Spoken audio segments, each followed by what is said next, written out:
আসসালামু আলাইকুম, সবাইকে শুভেচ্ছা জানাচ্ছি। মাসুম মাহবুব, সন্দ্বীপ, চট্টগ্রাম, সন্তোষপুর থেকে। জয় বাংলার লোক নাকি আপনি? জয় বাংলা জানিয়েছেন। সালাম ও দাওয়াত রইল, সন্দ্বীপে অবশ্যই আসবেন। জি, আল্লাহ বাঁচিয়ে রাখলে আসবো। কেমন জায়গা সন্দ্বীপ, একটু জানাবেন। দর্শক, আজকে বেশ কিছু গুরুত্বপূর্ণ খবর আপনাদের দিতে চাই সবাইকে। আপনারা আসছেন মোটামুটি লাইনে। শাওন কুড়িগ্রাম থেকে দেখছেন, পাবনা রূপপুর থেকে দেখছেন এক ভাই, জাভেদ ফ্রম সুইজারল্যান্ড, ময়মনসিংহ থেকে আশরাফুল, সিঙ্গাপুর থেকে দেখছেন এক ভাই। নামটা লিখবেন, আপনাদের ইউটিউব নামটা একটু পেঁচানো থাকে, বড় থাকে। আব্দুল কাদের ধামরাই থেকে দেখছেন, সৌদি আরব থেকে দেখছেন কে, মিনহাজ। ওকে দর্শক, আমি আজকে ভেবেছিলাম যে সংবাদটা একটু পরে আসবো বা একটু আগে আসবো, কিন্তু এই সময়টা হঠাৎ করে আসছে। কিছু গুরুত্বপূর্ণ খবর আছে। মার্কিন যুক্তরাষ্ট্রের একটি ড্রোন হরমুজে গিয়েছিল গোয়েন্দা নজরদারি করতে, ইরানের অবস্থা জানার জন্য। কিন্তু দুঃখজনক হলেও সত্য, ড্রোনটি আর ফেরত যায়নি। কি হয়েছে ড্রোনটার ভাগ্যে? পাশাপাশি ইরান রিভার্স ইঞ্জিনিয়ারিং এর মাধ্যমে আমেরিকাকে টাসকি লাগিয়ে দিচ্ছে। মানে পুরো আমেরিকাকে এমন একটা বড় রকম ফাঁদে ফেলছে ইরান তার নতুন রিভার্স ইঞ্জিনিয়ারিং এ, যেটা আমেরিকা নিজেই হতবাক। আর সবচেয়ে বড় খবরটি হলো, আমেরিকা ইরানকে নিয়ে যে নতুন অ্যাডভেঞ্চারে যাচ্ছে, এটা নিয়ে নানান রকম প্রতিক্রিয়া আসছে। শেষ পর্যন্ত আমেরিকাকে বড় যুদ্ধে যাচ্ছে। চলুন আমি খবরগুলো আপনাদের একটা একটা করে দেবার চেষ্টা করছি। সবাই শুনতে পারছেন একদম ক্লিয়ার, তাই তো? মার্কিন যুক্তরাষ্ট্রের একটি ড্রোন হরমুজে এসছে, আসার পর ড্রোনটি আর ফেরত যায়নি। হরমুজে এইটি বেশ কিছু সময় অপেক্ষা করে ইরানের পুরো গতিবিধি লক্ষ্য করেছে, নোট করেছে বা ভিডিও ধারণ করেছে। এরপর ইরান সেটাকে সাসপেক্ট করেছে, শুট করে ফেলে দিয়েছে। বলা হচ্ছে ইরানের জলরাশিতে ঢোকার পর এটি আর তার গন্তব্য খুঁজে পায়নি, কারণ ইরান হয় এটাকে ধ্বংস করেছে অথবা তার দখলে নিয়ে গেছে। প্রশ্ন হলো, মার্কিন যুক্তরাষ্ট্রের ড্রোন ইরান কিভাবে ক্যাপচার করলো?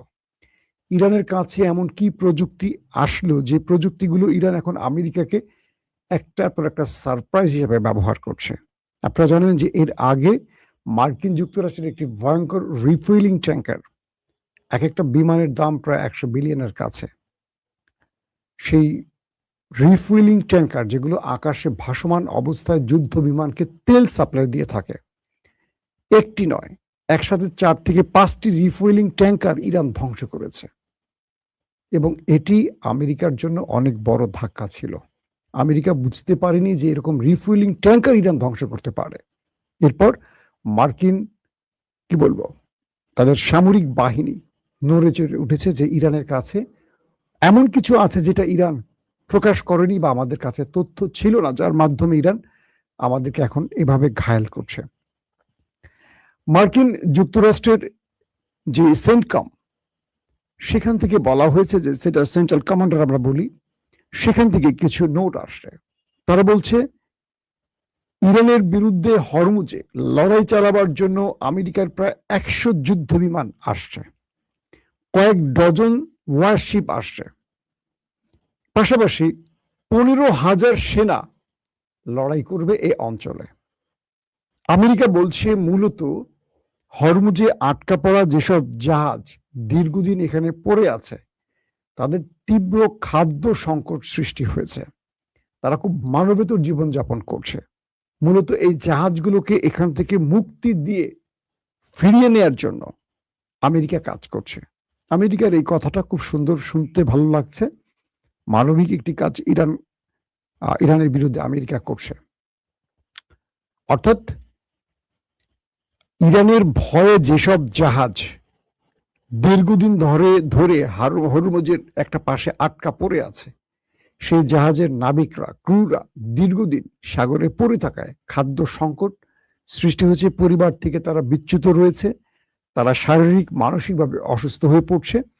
এদেরকে মুক্ত করতে মূলত 15,000 মার্কিন সেনা এই মুহূর্তে অপেক্ষা করছে ইরানের সাথে লড়াই করতে। 100 যুদ্ধ হেলিকপ্টার বা 100 যুদ্ধ বিমান বা বিমান যেটাকে আমরা বলি আছে, কয়েক ডজন ওয়ারশিপ আছে। আছে ডিস্ট্রয়ার। প্রশ্ন হলো, ইরান হরমুজ প্রণালী তো বন্ধ করেনি, বলছে টোল দিয়ে সবাই চলে যাও। কিন্তু হরমুজ প্রণালীর সামনে ব্লকেট তৈরি করেছে কারা? মার্কিন নেভাল, মার্কিন নেভি মূলত ইরানের সামনে ব্লকেট তৈরি করেছে। ইরান বলছে যে তোমরা যারা আসছো আমাকে টোল দিয়ে চলে যাও, কারণ পৃথিবীর সব দেশে টোল সিস্টেম আছে, একমাত্র ইরান এতদিন ধরে টোল নেয়নি। ইরান বলছে যে আমরা যে টোল নেইনি এত বছর ধরে, এজন্য কি তোমরা কৃতজ্ঞতা জানিয়েছ? ইরান যখন তোমাদেরকে বলছে আমাদের পণ্য নাও, তখন তোমরা আমেরিকার নির্দেশ ফলো করছো। ইরান যখন একটা জেট বিমান তৈরিতে কোনো একটি তাদের কি বলবো একটা মেশিনের দরকার হয়, ইউরোপ তোমরা কি আমাদের একটা মেশিন দাও? দাও না। তোমরা ইরানকে আমেরিকার সুরে তুচ্ছ তাচ্ছিল্য করেছ। ইরানকে তোমরা এমন ভাবে ট্রিট করেছো যেন ইরানের মানুষ কোনো মানুষই না, সভ্য মানুষই না। তাই তো করেছো তোমরা এতদিন। আজকে তোমাদের মানবিকতা উপচে পড়ছে ইরানের জন্য। 40-50 বছর কি তোমাদের কোনো মানবিক অবস্থান ছিল? ফিলিস্তিনে যে মানুষগুলোকে মারা হলো, তাদের জন্য তোমরা কে কে কথা বলেছ? লক্ষ লক্ষ মানুষকে যে মারলো ওই কসাই, তোমরা কি তাদের পক্ষে দাঁড়িয়েছ? নাকি তোমরা আমেরিকা ইসরায়েলের পক্ষে দাঁড়িয়েছ? তোমরা অস্ত্র পাঠিয়েছ, তাদেরকে রসদ দিয়েছ, কিন্তু গাজার জন্য কি করেছ? আজকে তোমাদের মনে পড়ছে তোমরা মানবিক, মানে আমাদের মানবিক হওয়া উচিত তোমাদের সাথে। তো আমেরিকা এই মুহূর্তে ইরানের বিরুদ্ধে হরমুজে একটা বড় যুদ্ধের প্রস্তুতি নিয়ে আসছে, এবং এই যুদ্ধে আমেরিকা তার সব রকম প্রস্তুতি নিয়ে নেমেছে। এখন হরমুজে যে বিগ ম্যাচটা হবে, সেটা একদম সংক্ষেপে একটা বাক্যে বুঝিয়ে বলি। যদি হরমুজ থেকে মার্কিন নেভি এই জাহাজগুলোকে মুক্ত করে নিয়ে যায়, হরমুজ আমেরিকার দখলে চলে যাবে। আমেরিকার জয় হবে, ইরানের পরাজয় হবে। গেমটা কিন্তু সব এক জায়গায় আটকে গেছে। এখন ট্রাইব্রেকার 90 মিনিট খেলা হয়ে গেছে আর্জেন্টিনা এবং ব্রাজিলের। এখন চলছে ট্রাইব্রেকার। যে গোলটা দেবে সেই দল জিতে যাবে। ওকে, তাহলে এখন মেসিও আছে, নেইমারও আছে, আরো ধরেন কারা কারা এখন এই মুহূর্তে সেরা খেলোয়াড়, তারা সবাই আছে। ডোনাল্ড ট্রাম্প 90 মিনিটে ব্যর্থ হয়েছে, কিন্তু যেহেতু বিশ্বের ওয়ার্ল্ড অর্ডার আমেরিকার হাতে, ইরান যতগুলো গোল দিয়েছে বৈধ গোলগুলোকে তারা অবৈধ করে দিয়েছে। আমেরিকা গোল দিতে পারেনি, কিন্তু ইরান গোলগুলো দিয়েছে। ধরেন ইরান 3-4টা গোল দিয়েছে, কিন্তু রেফারি বলছে এগুলো অফসাইড হয়েছে। তো অফসাইড করে মোটামুটি খেলার ম্যাচে আমেরিকাকে বাঁচিয়ে রেখেছে ইরানকে অফসাইড গুলো দিয়ে, মানে অফসাইড, ইরানের গোলগুলোকে অফসাইড বলেছে। এখন ট্রাইব্রেকারে 5টা শুট হবে। এটা এখন হরমুজ প্রণালী। আমেরিকা ব্লকেট তৈরি করেছে, ইরান বিকল্প পথ তৈরি করেছে। এখন আমেরিকা দেখছে যে ব্লকেট দিয়ে ইরানকে কিচ্ছু করতে পারেনি। এখন তারা যুদ্ধ বিমান, ডিস্ট্রয়ার, ওয়ারশিপ, তারপর নেভি, তাদের এয়ারফোর্সের বিশাল বাহিনী নিয়ে আসছে, কমান্ডো নিয়ে আসছে, 15,000 যোদ্ধাকে তারা এখন নিয়ে আসছে এই অঞ্চলে ইরানের বিরুদ্ধে যুদ্ধ করতে। এখন যদি এই যুদ্ধে বা এই হরমুজের দখল আমেরিকার হাতে চলে যায়, ইরান এই লড়াইতে হেরে গেছে। আবার ইরানকে মেসির মতো ওয়েট করতে হবে 5 বছর পর। খেলায় তো 5 বছর, এখানে আর 5 বছর না। এখানে পরাজয় মানে পরাজয়। কালকের যে ঘটনা ঘটলো, ইরানের যে বিবৃতি, আমরা আপনাদেরকে 2 দফা খবর দিয়েছি ইরানের গণমাধ্যম প্রেস টিভির কিছু গণমাধ্যম থেকে। সেখানে বলা হয়েছে যে, এক ভাই প্রশ্ন করেছেন, আপনি বলেছেন যে মমতা 220টি আসন পাবে, কিন্তু 100টাই পায় নাই। আমি বলি নাই 220টি পাবে, আমি বলছি যে বুথ ফেরত জরিপের রেজাল্ট এটা।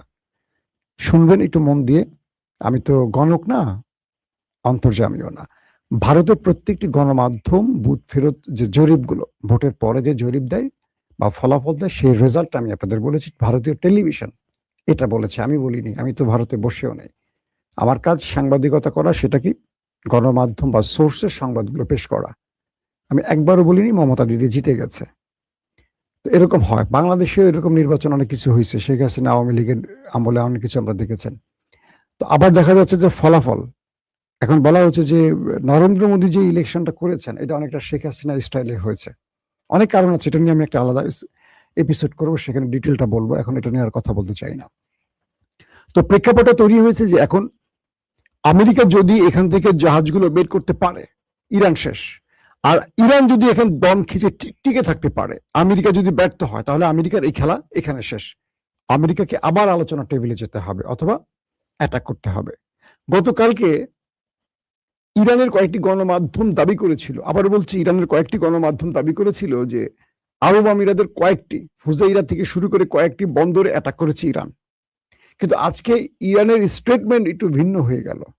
ইরান বলছে যে আমরা আরব আমিরাতে কোনো স্ট্রাইক চালাই নাই, তবে মার্কিন যে জাহাজগুলো তারা লোকেশন অফ করে দিয়ে রাডার বন্ধ করে লুকিয়ে হরমুজে ঢুকতে চেয়েছে, আমরা তাদেরকে অ্যাটাক করেছি, আমেরিকার উপর অ্যাটাক করেছি। এবং আমেরিকা যে দাবি করছে ইরানের 6টি ছোট বোট তারা ধ্বংস করেছে, ইরান বলছে যে এটা মিথ্যা কথা। প্রাইভেট, এগুলো ইরানের কোনো সামরিক বাহিনীর না, প্রাইভেট বা ব্যক্তিগত ছোট কিছু বোটকে আমেরিকা টার্গেট করেছে, এগুলো ইরানের সশস্ত্র বাহিনীর না বা ইরানের নেভির নয়। এটা আমেরিকা মিথ্যা বলেছে, ইরান বলছে। ইরান বলছে যে আমরা আমেরিকার ডিস্ট্রয়ারে অ্যাটাক করেছি, যুদ্ধ জাহাজে অ্যাটাক করেছি, এটা সত্য কথা, কিন্তু আরব আমিরাতে আমরা কোনো অ্যাটাক করিনি। তারা বলছে এই অ্যাটাকটা ফলস ফ্ল্যাগ হিসেবে আমেরিকা করেছে, আমেরিকার সেনারা করেছে। আমেরিকার সেনাদের মধ্যে যারা ইসরায়েল অংশটা আছে, অর্থাৎ যারা ইসরায়েলের পক্ষ অনুসরণ করে, তারা হয়তো কোনো ফলস ফ্ল্যাগ অপারেশন করেছে, অর্থাৎ ইরানের হয়ে তারা আরব আমিরাতে অ্যাটাক করবে এবং এটা প্রতিক্রিয়া ইসরায়েল আমেরিকার যুদ্ধে চলে আসবে। আমেরিকা প্রথম বলেছে ইরান তাদের কোনো ওয়ারশিপে অ্যাটাক করেনি, কালকের খবর। আজকে আমেরিকার স্টেটমেন্ট পরিবর্তন যে হ্যাঁ, ইরান আমাদের ওয়ারশিপে এবং বাণিজ্যিক এবং আমাদের কি বলবো সামরিক কার্গোতে হিট করেছে। তার মানে মার্কিন যুক্তরাষ্ট্র সকলে একটা রাত একটা বললো, সকলে উঠে আরেকটা বললো। ইরান বলছে, প্রথম ইরানের গণমাধ্যম, যে সন্দেহভাজন কিছু কারণে আরব আমিরাতকে টার্গেট করা হয়েছে। এটা হলো ইরানের গণমাধ্যম, বাট রাষ্ট্রীয় পক্ষ বলেনি কিছু। আজকে ইরানের রাষ্ট্রীয় পক্ষ বলছে যে তারা আরব আমিরাতে হিট করেনি, এটি আমেরিকা করেছে। এই অঞ্চলে একটা যুদ্ধ ছড়াবার জন্য ফলস ফ্ল্যাগ অপারেশন হিসেবে এটি আমেরিকা করেছে, আমেরিকার সেনারা করে থাকতে পারে। ইরান ডাইরেক্ট এই দায়িত্ব অস্বীকার করেছে। এবং আরব আমিরাত বলছে যে ইরানের বিরুদ্ধে তারা এখন বড় অপারেশনে যাবে। তারা বলছে যারা ইরানে হামলা করেছে তাদেরকে উচিত জবাব দেওয়ার জন্য আরব আমিরাত রাষ্ট্র হিসেবে সবচেয়ে বড় প্রতিক্রিয়া দেখাবে, যদিও এখনো আরব আমিরাত কোনো ব্যবস্থা নেয়নি। এই হলো যুদ্ধের আজকের এই মুহূর্তে পর্যন্ত আপডেট। একদিকে ইসরায়েল আমেরিকার বা ট্রাম্পের গ্রিন সিগন্যালের ওয়েট করছে যে তারা একটা যুদ্ধে ঢোকার চেষ্টা করছে। ইসরায়েল 24 ঘন্টা সময় দিয়েছে, 24 ঘন্টা পার হয়ে গেছে। ইসরায়েল বলছে 24 ঘন্টার মধ্যে ইসরায়েল আমেরিকা ইরানে আক্রমণ করবে। এখন পর্যন্ত কিন্তু ইসরায়েল আমেরিকা আক্রমণ প্রকাশ্যে এখন ইসরায়েল আমেরিকার আক্রমণটা হয়নি, বাট আমেরিকা সকল প্রস্তুতি নিচ্ছে। কিন্তু কেন যেন আবার আমেরিকা পিছিয়ে উঠছে। কালকে থেকে এখন পর্যন্ত যে আপডেট, সেখানে আমেরিকা যে কোনো সময় অ্যাটাক করবে সিদ্ধান্ত হয়ে গেছে। সেন্টকম পুরোপুরি প্রস্তুত অ্যাটাকের জন্য, কিন্তু রহস্যজনক কারণে আমেরিকা ইরানকে ভয় হোক বা যে কোনো কারণে হোক আবার কিছুটা পেছনে ব্যাকফুটে আসছে। তার মানে কি ব্যাকফুটে এসে বড় আক্রমণের প্রস্তুতি, নাকি ভয় কেটে পড়ার বা আলোচনার টেবিলে বসার? ট্রাম্প তো বুঝতে পারছে যে এই যুদ্ধটা শুরু হলে শেষ হবে না। তো যুদ্ধটা করবেন নাকি আবারও আলোচনার মাধ্যমে মধ্যস্থতা করবেন, সেটা হয়তো আমরা আজকে রাতের মধ্যে কিছুটা টের পাবো। এর মধ্যে মার্কিন কিছু বিশেষজ্ঞরা বলছেন ইরান আরো বেশি ভয়ঙ্কর হচ্ছে আমেরিকার জন্য। কেন?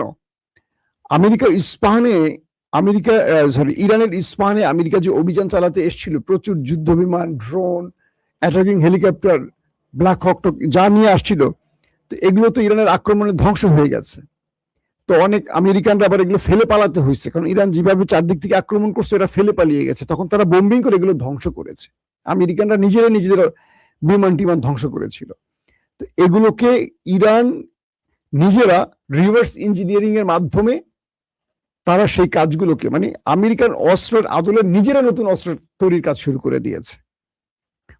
এখন মার্কিন বিশেষজ্ঞরা বলছেন, সামরিক বিশেষজ্ঞরা বলছেন যে আমেরিকা যে মূল্যবান অস্ত্রগুলো বানায় এবং পৃথিবীর কাছে এরা বিক্রি করে, এই জিনিসগুলো ইরান যুদ্ধে সহজে পেয়ে গেছে। কারণ অনেক মিসাইল, প্রায় 9,500 মিসাইল আমেরিকার অবিস্ফোরিত ইরানে পড়েছে। ইরান এগুলোকে বিস্ফোরণের সুযোগ দেয়নি, ইন্টারসেপ্ট করেছে বা বিভিন্নভাবে এগুলো মাটিতে পড়ে বিস্ফোরণ হয়নি। ৯,৫০০ এই মিসাইল গুলোর উপর ইরান গবেষণা করছে, এগুলো ধ্বংস করেছে, কিন্তু ইরান এই মিসাইল গুলো এখন নিজেরা তৈরি করছে। আবার যে অ্যাটাকিং হেলিকপ্টার, যে যুদ্ধ বিমান, যে মিসাইল বা যেই আধুনিক ভয়ঙ্কর অস্ত্র নিয়ে ইস্পান অভিযানে এসেছিল মার্কিন যুক্তরাষ্ট্র, এগুলো রিভার্স ইঞ্জিনিয়ারিং শুরু করে দিয়েছে। ইতিমধ্যে ভিন্ন মাত্রার কিছু ড্রোন মোটামুটি তৈরি করে ফেলেছে, এবং আমেরিকার এই মিসাইল গুলোর ওয়ারহেড সক্ষমতা, এটা কি কি লোকেশন ফাঁকি দেওয়ার ক্ষমতা রাখে, সবগুলো বিষয়ে তারা রিভার্স ইঞ্জিনিয়ারিং এ বের করছে। ইরান এগুলোর জন্য এখন প্রতিরক্ষা ব্যবস্থা তৈরি করছে। তার মানে এই লড়াইতে আমেরিকা যা কিছু ব্যবহার করছে এর প্রত্যেকটি বিকল্প ইরান তৈরিতে মনোনিবেশ করছে এবং তৈরি করে ফেলছে। এটি হলো আমেরিকার জন্য সবচেয়ে বড় বিপদের সংকেত, কারণ এই রিভার্স ইঞ্জিনিয়ারিং এই মুহূর্তে পৃথিবীতে দুটো দেশ এগিয়ে আছে, একটা চীন, একটা হলো ইরান। এবং যেখানে ইরান ব্যর্থ হয় তখন চীনের সহযোগিতা নেওয়া হয়। দুই রাষ্ট্র মিলে এই কাজগুলোকে নতুন ভাবে তারা করে। অর্থাৎ আমেরিকার অস্ত্র ইরান বসে এখন ইরানি বানাচ্ছে, আবার আমেরিকার অস্ত্র কিভাবে ইন্টারসেপ্ট করতে হবে এটা ইরান নিজে শিখে ফেলছে, কারণ এই টেকনোলজি ইরানের হাতে চলে আসছে, চীন দিচ্ছে। তো এভাবে আমেরিকাকে বিভিন্নভাবে ফাঁদে ফেলে তার ড্রোন, তার যুদ্ধ বিমান, যেমন F-35 বা তার যে আরো যুদ্ধ বিমানগুলোকে ভূপাতিত করেছে 17, 18, এগুলো নিয়ে রিভার্স ইঞ্জিনিয়ারিং করছে ইরান। তো বলা হচ্ছে যে এখন ইরানের বাকের গালিবাফ এবং পররাষ্ট্রমন্ত্রী তারা বলছে আমেরিকা যে যুদ্ধের পথ বেছে নিতে চাচ্ছে এটা ভয়ঙ্কর। আমেরিকাকে শেষ দিন পর্যন্ত আলোচনার টেবিলে আসতে হবে। যদি যুদ্ধ চায় আমেরিকা, ইরানের যুদ্ধের জন্য প্রস্তুত, তবে এবার যুদ্ধটা অল্প সময়ের জন্য হবে না, এটা বড় মরণঘাতী হবে, ব্যাপক ধ্বংসলীলা চালাবে, এবং যে কোনোভাবেই হোক এটা পৃথিবীর জন্য ভয়ঙ্কর কোনো অশনি সংকেত হয়ে আসবে। ইরান বলছে যদি ইরান ক্ষতিগ্রস্ত হয়, গালফ কান্ট্রিকে ইরান মানে বাঁচতে দেবে না, পুরো গালফকে ছাপা করে তারপরে তারা মরবে। এখন আমেরিকা আসলে কোনটা চায়, এই অঞ্চলের ধ্বংস নাকি যে কোনোভাবে আলোচনার মাধ্যমে যুদ্ধ, একটা শান্তি আনা, যুদ্ধ বন্ধ করে? তো ইরান সেই দুটো অপশনে দিচ্ছে, যদি তুমি চাও যুদ্ধ এগিয়ে আসো, যদি তুমি শান্তি চাও তাহলে আমাদের শর্ত মেনে নাও। আল্লাহ হাফিজ।